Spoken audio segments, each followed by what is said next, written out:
I've had my share of strange rides, the drunks, the heartbroken, the ones running from something, but no ride has ever burrowed into my memory like this one. It's the silence that I remember most. The silence and the feeling that I wasn't the one in control of the car. It started just after midnight.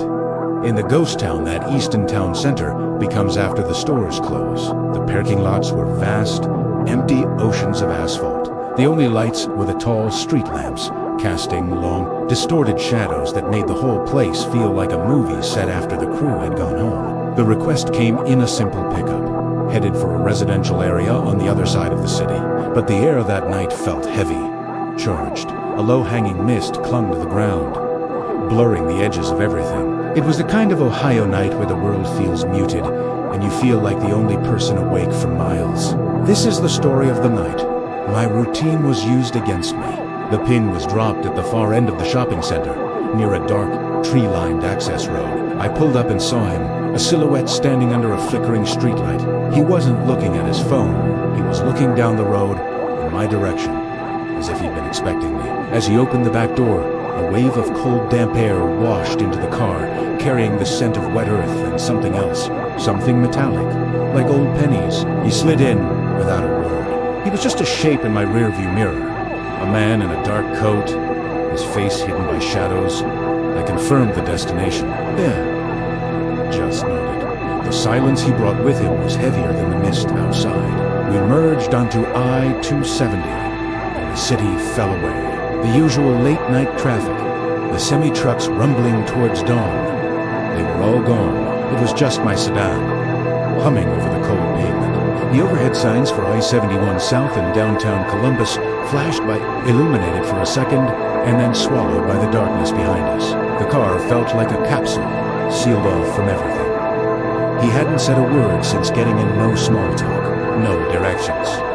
He just sat there, perfectly still.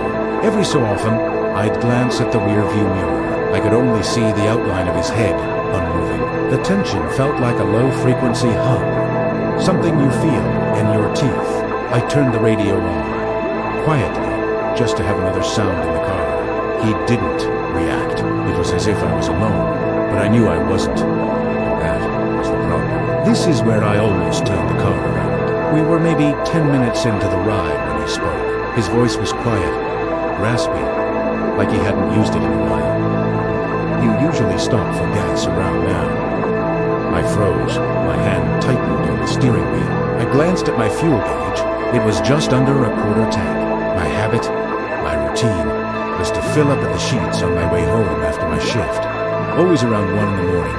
How could he possibly know that? I tried to keep my voice steady. Excuse me? He didn't answer right away. The silence stretched, filled only by the whisper of the tires.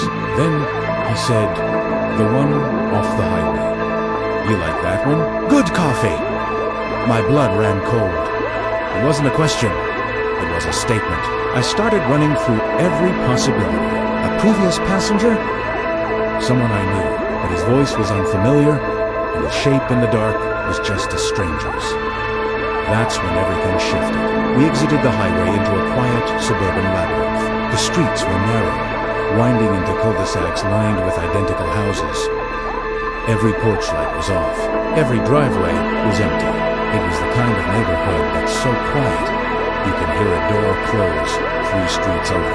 The GPS was leading us deeper into the silence. In the distance, I could see the lonely, sterile glow of a 24-hour Walgreens. The only sign of life for miles. It felt like a lighthouse on a dark sea. He spoke again, his voice pulling me out of my thoughts. "You almost took that last turn too fast. You do that when you're tired." My heart hammered against my ribs. It was true, a bad habit, taking corners a little too quickly at the end of a long night. It was a detail so small, so specific. It felt like he had been in my car before, not as a passenger. As a spectator, the destination was just a few blocks away, but the car suddenly felt like a cage. What he told me next still keeps me awake. As we turned onto the final street, a dark cul-de-sac with a thick patch of woods at the end, he leaned forward slightly. The smell of damp earth was stronger now.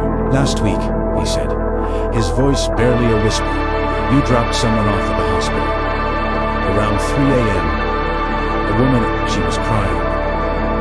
I remember that ride, a young woman whose mother had just been admitted.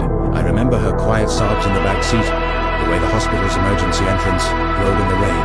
I never told anyone about it. It was just one of 100 anonymous rides. How do you know that? I asked, my voice tight. He leaned back into the shadows of the car, and for the first time, I saw a faint reflection of his eyes in the rearview mirror. They were watching me. I see a lot, he said. The GPS announced we had arrived. It was a dark house at the very end of the street, pressed right up against the woods. No lights on.